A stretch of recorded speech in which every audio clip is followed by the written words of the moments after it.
Hey, welcome back to the Awesome Life podcast. This podcast is designed to inspire and help our guests or help our listeners find inspiration, find resources to really be all that they can be. I'm Karen Stultz, your host, and I am here as the creator of the Awesome Life Success System and the Heart Energy Techniques to help you find comfort, simplicity, yet powerful ways of living life the way you want to live it, AKA an awesome life. And my guests and I really want to share with you all of the possibilities thereof. So, my guest today, I just met and we just had such a wonderful conversation. We knew we had to get going. So bless him, he actually popped right back on this week. So I'm feeling really excited to learn along with you about Feng Shui. So let me tell you a little bit about him. His name is Mark Ainley. Is that what I'm? Oh, cool. Mark Ainley is a professional Feng Shui consultant, and he has been since 2001. He owns Sense of Space, and he's consulted and taught all over the world, particularly in Japan, where since 2003, he has had an active practice both in person and on Zoom. So he's been featured in Hong Kong's elite homes and home journal magazines, and he has produced two double DVD sets in Japan, and he's been featured in global media for his practical, easy to grasp approach, and I can testify to that. In the Feng Shui principles. He now lives in Vancouver on the west coast of Canada and British Columbia, and he continues to write, teach, and consult internationally with clear, concise explanations that bridge the ancient wisdom of Feng Shui with the common sense and aligned insights from the latest environmental psychology research. So welcome, Mark. I am so excited. Thank you. Thank you for having me. I'm delighted to continue to share a conversation with this similar harmony that we had in our get to know each other call just a few days ago. Yeah. Well, the thing is, I know a lot of people who, well, a lot of our listeners are saying, what the heck is Feng Shui? Mm-hmm. And you describe yourself as a contemporary Feng Shui uh, person. And I have a lot of friends and colleagues who are into Feng Shui. Mm-hmm. And I thought it was simply moving furniture around, putting the couch on the north and if you want money, then you have your corner and your altar. And I didn't know until we started talking. So please share, what is Feng Shui and what is contemporary Feng Shui? Thanks for asking. Yeah, we're in a time when I first heard of feng shui. I had never heard of it before, and there was no internet. So it was 1996, and my roommate had a book on it. Uh, and nowadays, with so much, internet and so much media, and the fact that it's a lot more in the media and on people's tongues, than it used to be. Unfortunately, with that, there's a lot of misunderstanding, a lot of misrepresentation, and people hear one piece or another piece, and it can be confusing because it's a really big, quite comprehensive practice. The scientific discipline of environmental psychology actually has the same purpose in a sense and the same goal of feng shui, which is understanding the relationship of human beings in the built environment. And feng shui is a millennia's old practice from China that studied how nature operates, how energy like air and water flow through the physical environment, and air and water are symbolic of how energy flows. And so the word feng shui means wind and water. So that's those two forms of energy. And we can't live without air, we can't live without water. Right? Those are the two basics that we need to survive. But, beneath the two of those, we need energy. Yeah. And like air and water, the energy can be clean or not as much. It can be nourishing or not as much. It depends on how it's channeled and how you harness the power of that energy. I mean, you think about windmills and, water, hydroelectricity and all of that, right? I mean, it's literally those two physical forms of energy can generate more energy. And so that what feng shui postulates is that if you moderate and mitigate and work with the energy flow in your home, you yourself generate a certain quality of energy. So it's not about quantity of energy, which our culture really loves, right? We love to have more, more, more. More, more, more. If you think in the terms of water, I mean, a raging torrent or a tidal wave, too much water, right? You don't want more, you want the right amount. And so feng shui has a lot of different principles that discuss and goes into different ways that we can balance the built environment to feel more natural so we can feel at home. Because, our bodies actually come from nature, but we spend 90% of our time in human-made structures, which are generally not taking into account some of the deeper needs. I mean, some needs, windows and roof over your head and, floor to walk on.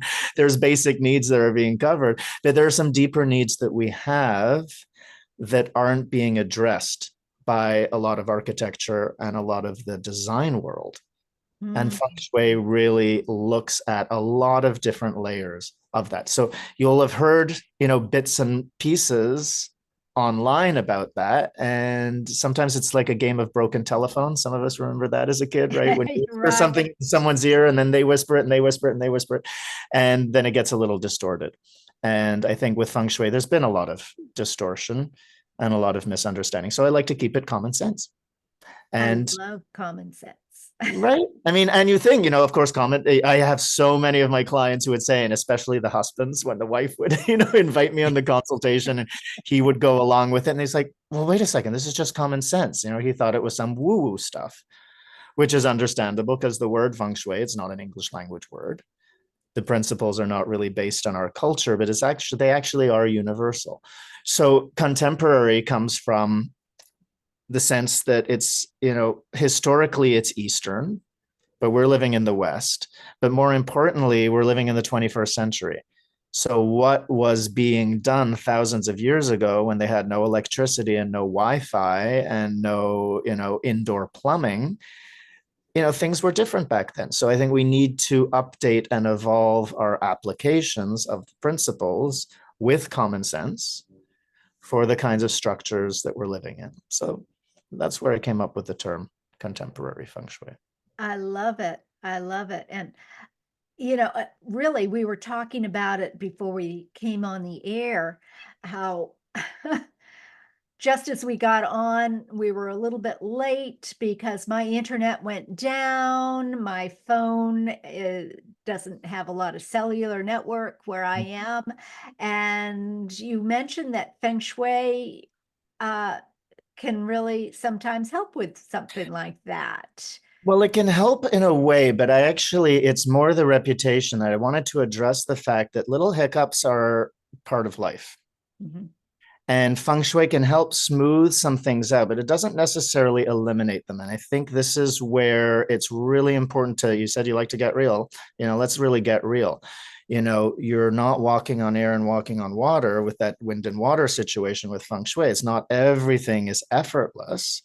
A river that's flowing through the landscape harmoniously with the kind of energy flow that we look to embody in feng shui has a quality that we refer to as gentle persistence. And, in our culture, gentle tends to be seen as passive and, you don't do much and meek and, quiet. And persistence tends to be seen as aggressive and, assertive and dogmatic and some other qualities. And gentle persistence is different. And so sometimes there are going to be challenges. It's just part of life. Feng Shui can help smooth some of those out, but it doesn't necessarily eliminate them. But what it teaches us, like that river flowing through the landscape, is adaptability. When the river is flowing and it comes across an obstacle in the landform, and it's like, the environment saying, yeah, you can't go this way. It says, okay, which way can I go? Mhm. And the water flows another direction. Now, human beings being 50, 60, 70% water, depending on how hydrated you are, um, we flow through life in the same way. And we would do well and live more harmoniously if we did as the water did, and to be adaptable to circumstances rather than resisting. So, there's some construction going on outside, my window. So I was like, okay, so what do? I close the windows. You But find a human being, solution. You you find find a it, we solution. find a solution, and we're a few minutes late. Doesn't really matter in recording. This is being recorded and broadcast later. So, you and I were in touch. It's like we find a way. So I think it's really important because I think people think that for Feng Shui, Feng Shui is just going to eliminate every single problem in your life. And I think it eliminates problems in the context of reframing problems as rerouting opportunities, which is how the river sees the water, doesn't see that obstacle as an obstacle. It's just saying, okay, I can't go this way, so I'm going to go this way. It's not a problem. And, so us being late and having construction around, and your husband's mowing the lawn outside, and okay, that's just circumstances. And And, we do it, and we do what we can. and being able to recognize that like you say, life happens. Well, Why this is, why should we be upset mhm, when it's simply some things are out of our control. It's what we do with the yes, circumstances. Circumstances are out of our control. What yes. do we do with those circumstances? And I prefer not to feel stressed out. And I've learned through the years that there are at least three solutions. Sometimes they're not very good solutions, but Mhm. there are at least three solutions to every problem. And if my choice is not to be stressed out, what can I do? And Feng Shui, it sounds like if Yeah. you are living in that contemporary Feng Shui environment, you can think more clearly because you are more calm. Well, you're marinating in that kind of energy flow of Hmm. adaptability. And it's a little bit like, the way you put a tea bag, and then the water steeps, and it absorbs the flavor, and you start absorbing the flavor of the environment that you're in. So when you set up an environment with this kind of energy flow, in a sense, you start by osmosis ad, adopting a different kind of mindset and state of being. Now, when you mentioned choice, I want to pick up on this because this is really important. We're sort of bombarded by a whole lot of choice these days. And a lot of the choices are not really the most relevant ones. I mean, it's like unbelievable how many different options we have for coffee. And when you go out to places, then, you can have your double half decaf with, a little room for extra foam and yada, yada, yada, and make sure that it's dairy free and it's sugar free and all of this sort of stuff. And it's great to have all of these choices, but we want to look at some bigger choices. And I think one of the reasons why people are really drawn to really exert a lot of choice in the outside world is that they haven't done that at home. And home is technically where you do have the most choice because you can put things, you choose what can go on the wall, you choose what books are going to stay there or not. You choose what you're going to have. You choose your clothes. You choose all of these things. Now, of course, I don't want to minimize the fact that people live in circumstances if they're, not all home environments are harmonious in terms of the relationships there. And some people are in situations where there's lack of choice. And so it's not to minimize that, but there tends to be more choice that we can make at home than in the outside world. And the choices that we make at home have a huge impact on how we meet those in the outside world. Because if you're scrambling to find your keys and your wallet and all of this sort of stuff, and then you're stressed before you get out the door to go into the outside world, where you have no idea what you're going to see, what you're going to smell, how other people are driving, what images are going to bombard you on screens, and what somebody's going to say at work. You can't control so much in the outside world.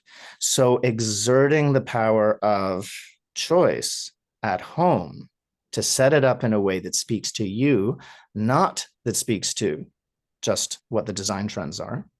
Mhm. And I would say also not to just suit what the Feng Shui person says. My approach is really collaborative. I have to make sure I have a ton of options I can offer people, and Feng Shui provides the framework that the person who lives there has to make the choices that are aligned for them. And that's where we find, what's that balancing act. And you would know this from coaching. I mean, you don't just tell somebody what to do. You find out, well, what's going to work for this person? What's going to actually, you have all kinds of strategies and all kinds of choices you can offer. And there's going to be something in there that's going to be aligned with what this person needs. And so for me, setting up a home with Feng Shui principles, you start to bring in some of the ingredients, but also some of the operating system of nature, some of how things flow, some of how, there's always a variety of colors, a variety of materials, and there's a certain sense of balance. And, our hunter-gatherer brains have not evolved a whole lot in the last, thousands of years. So we respond to certain shapes and colors in a certain way. So we set up the home in a certain way so that our nervous system and our consciousness will feel relaxed, and we feel we have some choice. And when you can recharge your batteries in peace, your tolerance level when you go into the outside world is different. And so you can tolerate the construction, the lawnmower, the slow internet, and so on. And it doesn't mean that you're always, la-di-da, and, you never have a mood, but it's different. Does that make Well, sense? it's true. And if we didn't have those ups and downs, if we didn't have those challenges, we wouldn't Mhm. know how wonderful it is to be calm, cool, and collected, right? Well, I mean, this is one of the really important things. I can talk about this point for hours. I can talk about these feng shui points for hours. So you're going to have to like unplug here, have the excuse of, your internet going down to shut me up from when it comes to talking about this So, stuff. so we may have to have 2 or 3 of our meetings. When it comes to, these moods, just reframe that. And this is it. I go off in so many directions that I sort of forget. What was the point that you made just before now? This is always where Well, it if gets. we didn't have the ups and downs, If we we didn't have the wouldn't ups and be downs. able Okay. to appreciate. Yes. Okay. So, I think everybody's seen that yin yang symbol, that black and white circle with, this sort of wavy shape inside. And, if you don't know what it is or what it means, I mean, I have a full 90-minute workshop just on that, and it's phenomenal. But the basic point of that is that opposites exist Yeah. in our life, contrasts exist, and you can't really exist harmoniously until you learn how to be at peace with contrasts and opposites. And so the way I like to look at things is opposites are complementary. Up complements down, left complements right, hot complements cold. Now sometimes we want things to be warm, right? Mhm. Like nice to have a hot meal. And then on a hot day, it's nice to have an ice cream, right? And you have something cool. At nighttime, you'd prefer that things be dark so you can sleep. And you don't want that during the day. You want things to be bright. So we need these opposites. And similarly for our life experience, it would be really boring. I mean, would you sit through a movie and watch a movie if there were no plot twists? If there was no antagonist? Or watch the same It's movie just, over and over and over and over and over. and it's boring. And this is where people get into the same old, right? And that kind of, concern about, and complaint about things being the same. Well, then you need to change things up. And one of the design trends that I'm not a huge fan of that ties into this is this kind of monotone design scheme where everything's beigified, as I've said, it's a new verb. Everything's beige or everything's two-tone. So everything's, black and white, or, they can say vanilla and chocolate to try to make it a little bit more palatable. But what that does, it provides the contrast, but there's also no middle route. There's nothing else that varies from that. So it actually anchors that duality. In nature, where do you just see black and white? It's pretty colorless. Uh, but in Life is gray. and Life like is gray. Well, and I have a different I have a reframing for this that I quite like. So you look at, if you have, black on one side and white on the other side, if we're on the same level, we look at, yeah, okay, the middle point is gray. I say off of that dichotomy, it's full color. Mm. If you look at light, right, and then dark is the absence of light, light is made up of, right, 7 colors. But if you look at, you go into nature, it's full color when you go into abundant environments. And this is one of the reasons why, I'm not a fan. I think people, there's been this tendency to create, it's calming to a point to have things be beige or have things be neutral or have things be two-tone. It's kind of safe. And people need that, right? Especially after September 11th. This is actually, I actually noticed that this trend started. So did the house increase, house price increase and so on and so forth, because, the outside world is dangerous. People need safety. And so there's all of these trends that started because of what was going on in the zeitgeist. But this beigification, eventually it's just flatlining, and we need color, and you want colorful friends, and you don't buy beige flowers. You buy a bouquet of flowers. And those who are watching this on video, I mean, I've got a very colorful shirt on. That's floral. We love color, and as kids, we love coloring, and we color outside the lines. But right now, we tend to live within the lines, and there's not as much color, and there's not much of that breaking free beyond sort of linear structures. And so the nervous system, though, and this is scientifically backed data, when you're in monotone environments, your body goes into survival stress because you don't sense the presence of water and vegetation that would nourish you. But if you see full color, it's the same thing for the brain as if you're seeing an abundance of fruits and vegetables. And it means that there's water there to nourish them because they're all vibrant and colorful. So we actually thrive in colorful environments. Have you ever watched Mrs. Maisel, that TV show? Yes, yes. Set in New York in the 1950s into the 60s. The colors of the clothes and the interior designs, I mean, the stuff in the kitchen. And it was an upbeat time in the mindset of the US, at a time when there was a lot of color. I find it interesting. I can't state categorically, scientifically, that this is the case, that is why. But it is interesting to look at the increasing polarization we have in our culture now, as people are adopting one tone or two tones. So it has to be this, and nothing can stand out. Nothing can be different from this, versus an array of colors. And don't we want, ideally, friends with different characters? If everybody's the same, you're just going to be saying yes to everything, and it's kind of, there's no conversation except about what you already know.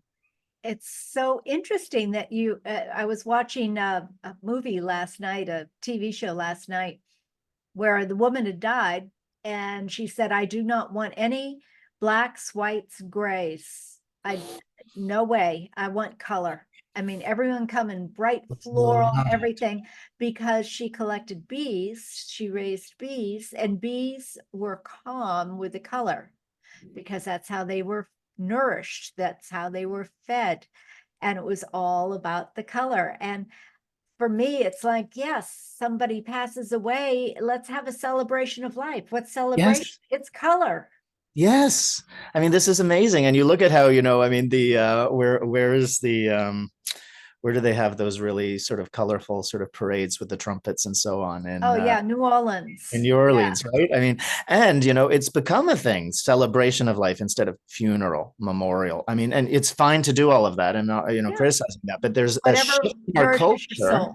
It's right? whatever nourishes the soul. And whatever it is, and everybody has their own process, but it is interesting that we're starting to embrace that different kind of relationship with us of celebrating a life. And why not celebrate while we're alive and have some color and think about? And that actually brings me to celebrations. What do we do at times of celebration? Birthdays and Christmas and other celebrations when we decorate.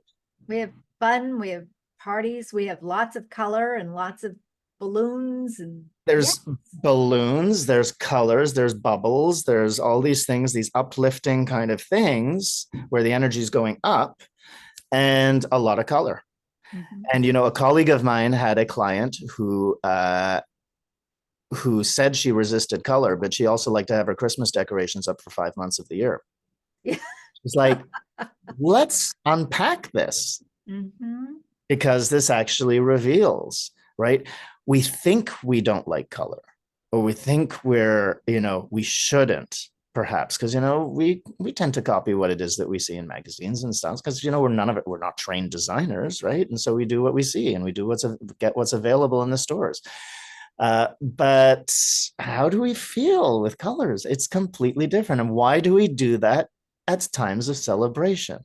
Isn't it interesting? We have shiny things and sparkling things, and why not have that within reason? Because again, of course, if that We have becomes, society. we need variety in our lives, and we need to change things. And that's the other thing, is that there's no one way to do your home, and just because you've done that and you've decorated it or you feng shuied it, if it stays like that without any change over time, then it's out of present time, right? So eventually, what works for you at one period in your life, you go through changes, and then your environment should change also.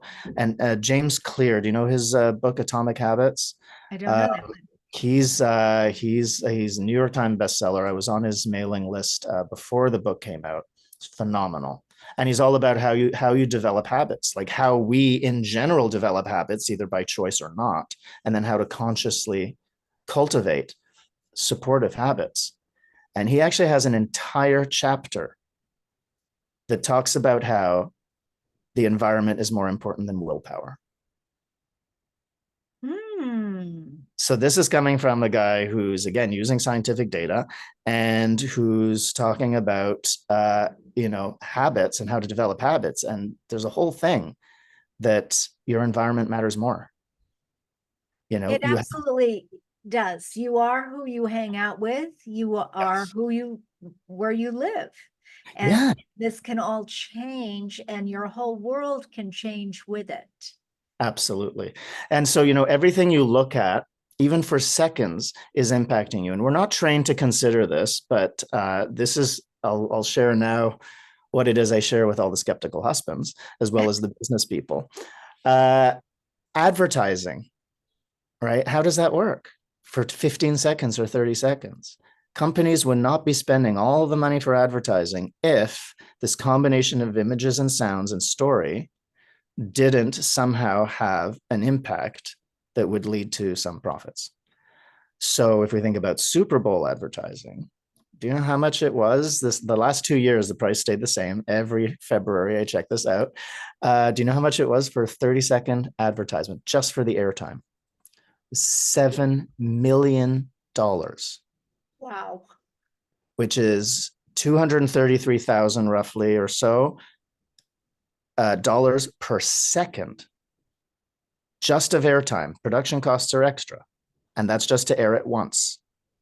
And the reason they do that is because they know more people are watching. But it just shows that if profit-driven companies are focused on arranging what you see and hear, and it's going to be that impactful in a matter of seconds, what about the stuff you look at for weeks, months, and years? And getting back to that Super Bowl idea, what they are also doing is trying to create an emotion inside of you. And it's all about the emotion. Yeah. It's all about the emotion. And that's what the advertising does. Again, it's combining those images, sounds, and the story, and connecting it to the product to create an emotion that's going to drive your behavior and your thoughts. Well, you're doing that all the time. So, it's fun when people say they want to do feng shui. I sometimes joke and say, well, you're kind of already doing it, but just not consciously, because your home is already programming your consciousness. You're always being programmed by what you see, smell, hear, taste, and all of that.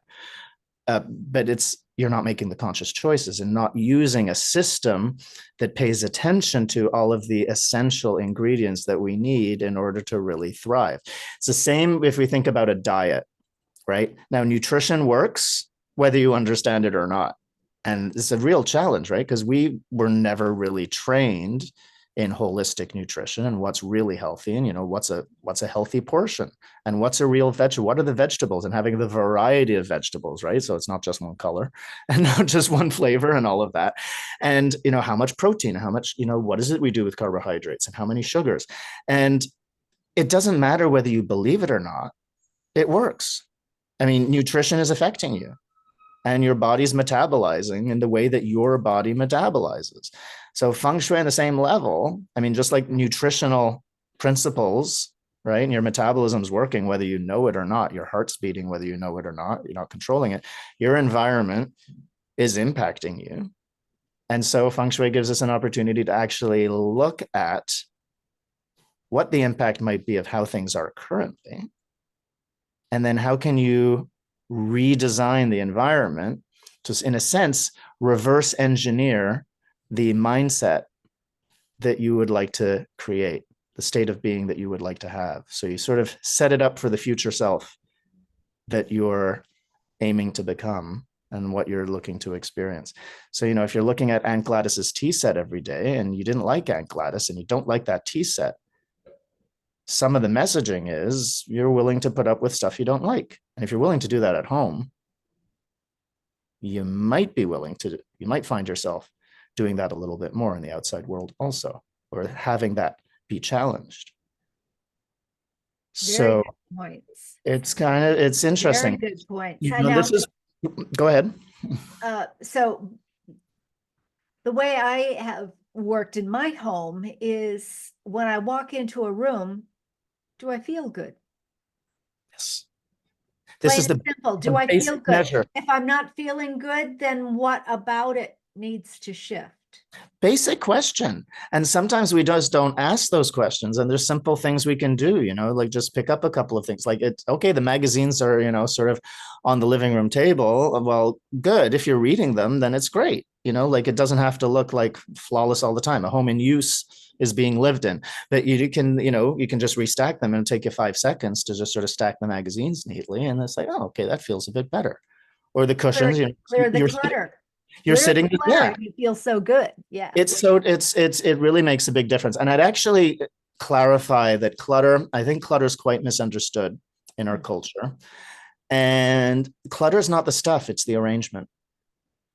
Exactly. It's how it's being kept. It's not in the right place. It's not being used, or there's not enough space for it. Yep. It's one of those three things. And so, clutter makes a huge difference, because if it's not in the right place, you're not going to feel in the right place. If it's not being well used, you're going to feel that you're not being well used or living up to your potential. There's no space for it, actually, where you're going to be like, where's the space for me in the world? And you're going to be busy trying to fit in instead of what belongs. When things are in the quote unquote right place, when things are in a place that's aligned and it's harmonious and it makes sense, and the color balance and the arrangement and it's appealing, there's a thing that a sense that it belongs. Yeah. Aunt Gladys's tea set, if you didn't like her or the tea set, it doesn't belong there. Exactly. Well, it's like the organization in awesome. The O in awesome stands for organization.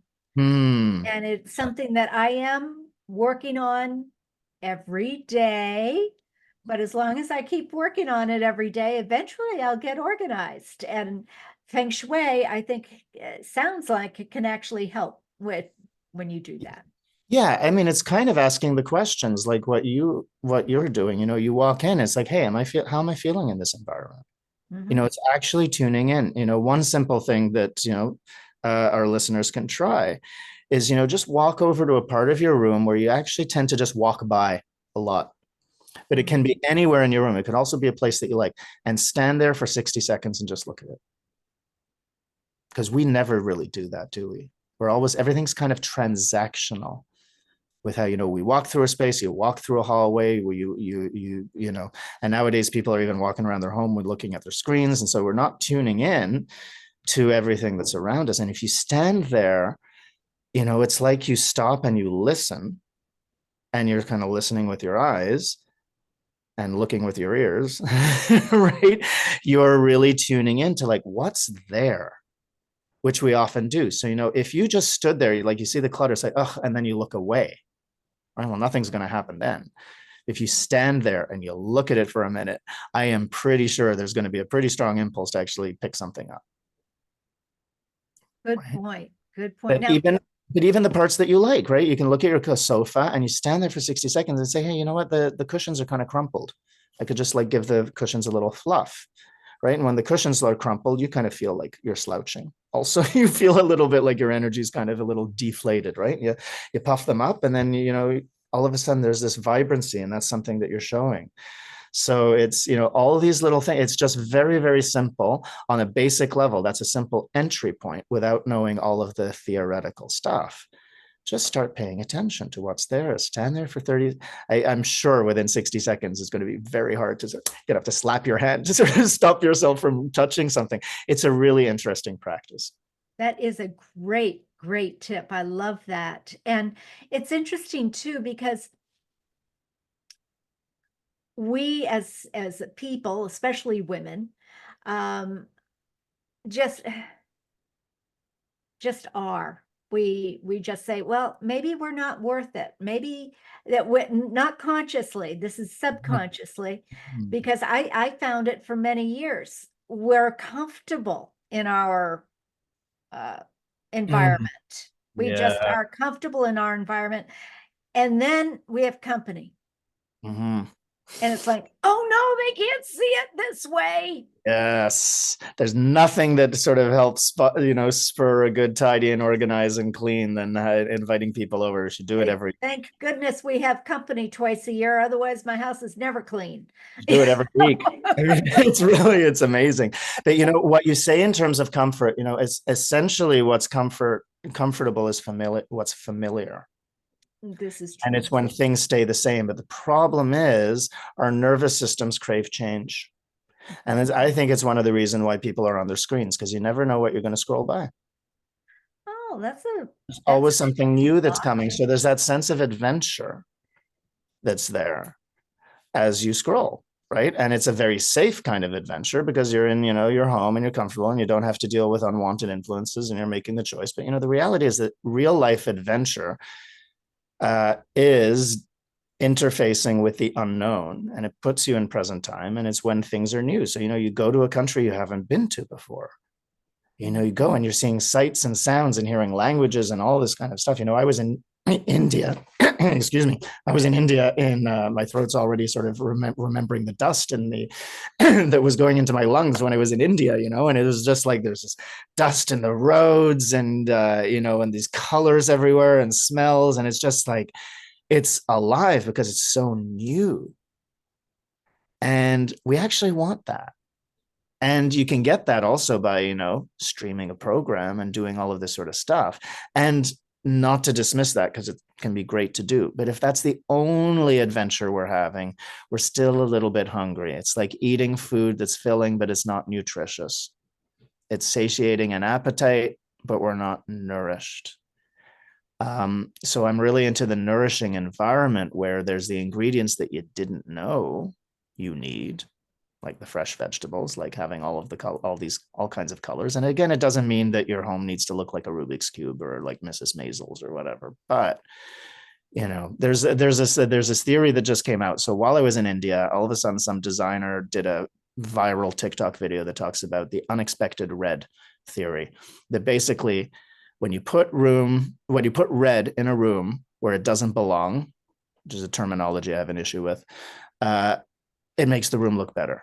Well, 24 years ago, that's what my teacher told me, is every room needs a splash of red, which is interesting, right? Because it's like the sun, it's fire element, fire gives a spark, and it sort of our heart rate sort of just gets a little extra little pitter patter, and it speeds something up.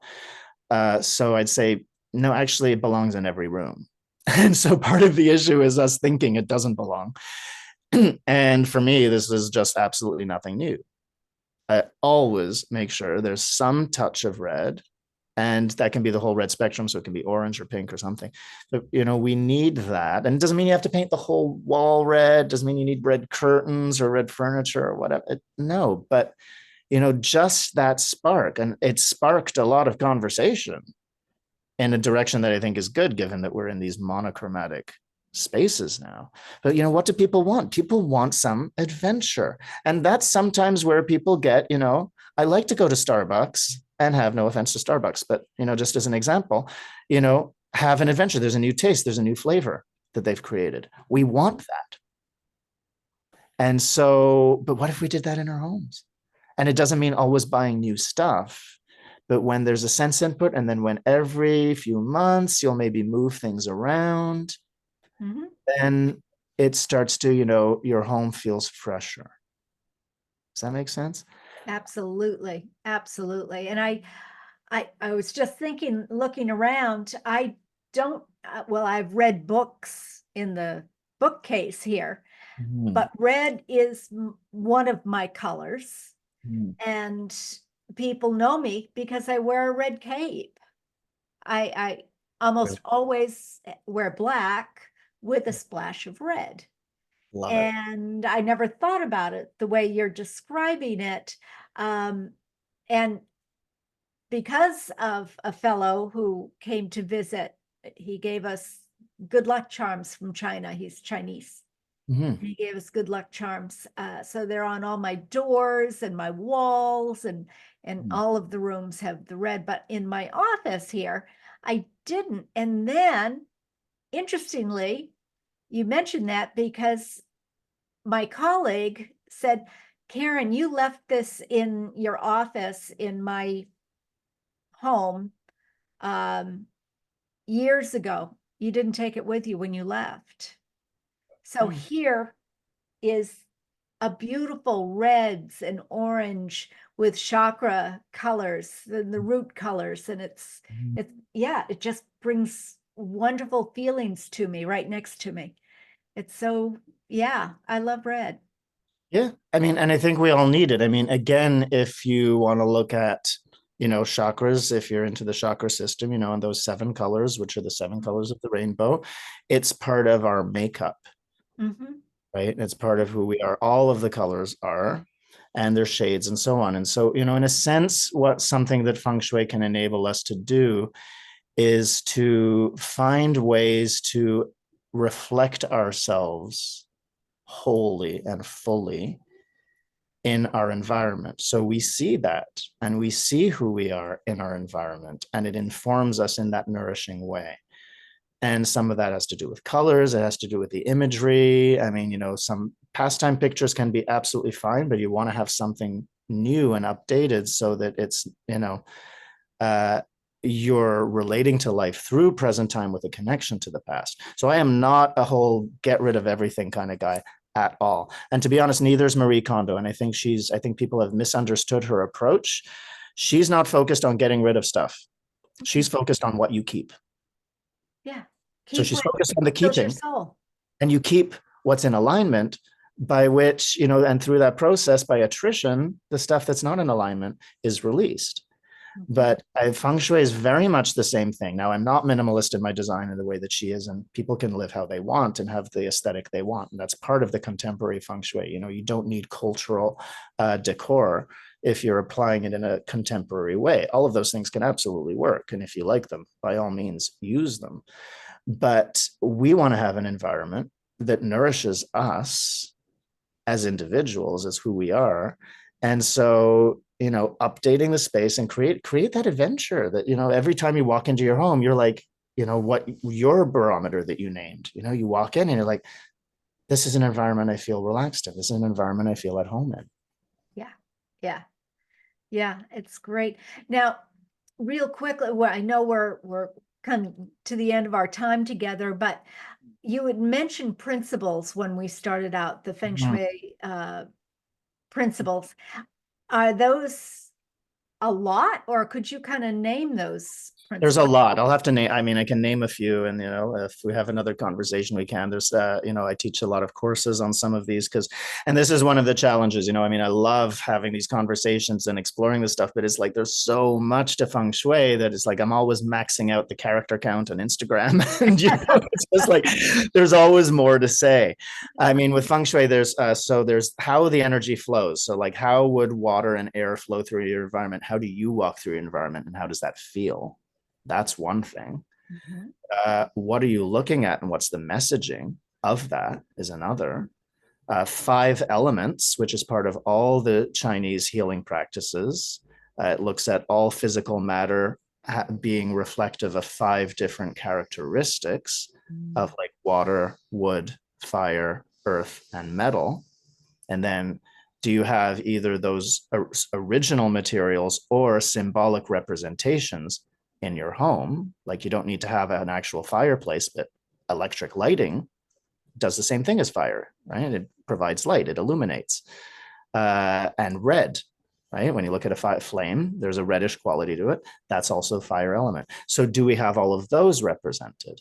Then there's, what we often hear about in feng shui, when people talk about the money corner and relationship corner. So there's looking at different universal life themes and how, an ancient chart that the Chinese used, how you can sort of overlay that on your home and get a read for what the alignment is like for you in your life. Are the items in your life sending the right messages, or are they sending mixed messages? So it's like, what are you advertising to yourself? These are some of the feng shui principles. So, there's a lot, and it's great that people will look online and, start applying piece by piece. The difference with a professional is I see all of this all at once and can then see really what's the real priority. So there is a lot to feng shui, but I do encourage people to absolutely experiment and enjoy rather than being fearful, which people, is this going to be, I had a client who always used to ask, is this wrong shui? So I've kind of adopted that expression as a bit of a humorous sort of little take on that, because I try not to use wrong, because it's just like, okay, well, what's working for now and what's going to be good for you right now, and what you're after. But I think people can be a bit fearful approaching feng shui, and I think the more you experiment and enjoy experimenting and you're curious, I think, by all means, experiment and play with things. But it is a much more complex practice than I think the internet and, blogs and so on and so forth would often communicate. Well, But yeah, thank goodness for having you, Mark. well, 'Cause lovely to be able to talk about this. this is so great. And you give lots of classes and workshops and have written books. Not books yet. I mean, I actually do have a manuscript that needs a bit of reworking, but and there's a few books in formation. So I'm going to start. I mean, right now, what's really needed, I think, because of these, the depth of it, is a podcast. So it's actually Yeah. mulling over in the background for me, and so this conversation is also really inspiring the need to have, be able to explore some of this depth and take steps, right? And we take every step you take is an important step.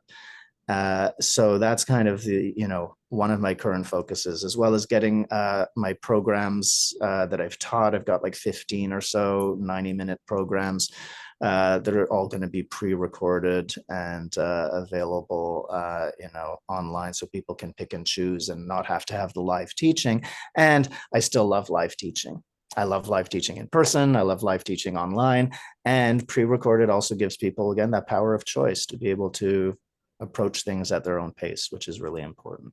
Oh, that is fantastic. So how can people find you?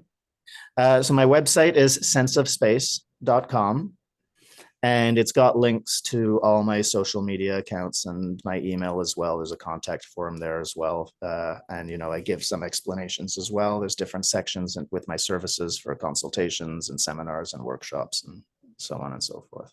Oh, fantastic. And did I understand that you have something that you wanted to share with people here? Well, I have a link that folks can click on to become part of my mailing list. One of the real challenges we're dealing with right now is, social media algorithms, which is another reason why I'm looking to sort of go into podcasting and Substack and some other things, because that's a bit challenging. So, the newsletters are going to start becoming more frequent. And with that link, there's a download to just a book of articles, of like 12 articles, one that's themed for each month of the year, with some feng shui hints. So, January is for New Year's, and resolutions and all of that, and freshening up your space. December's for decorating for the holidays and Christmas, and, some attention to colors, where so you can have color without getting burnt out. I have a few different themes for each month of the year. Oh, that sounds terrific. Wonderful, Mark. So, uh, thank you. Thank you so much for sharing your wisdom. And I know we'll have to get back together again to share some more along the way here. Thank you so It much, is Karen. I'd so love to. great. And listeners, please know that there is always something amazing right here, right now. And my guests and I want that for you. So not only have an awesome life, be awesome.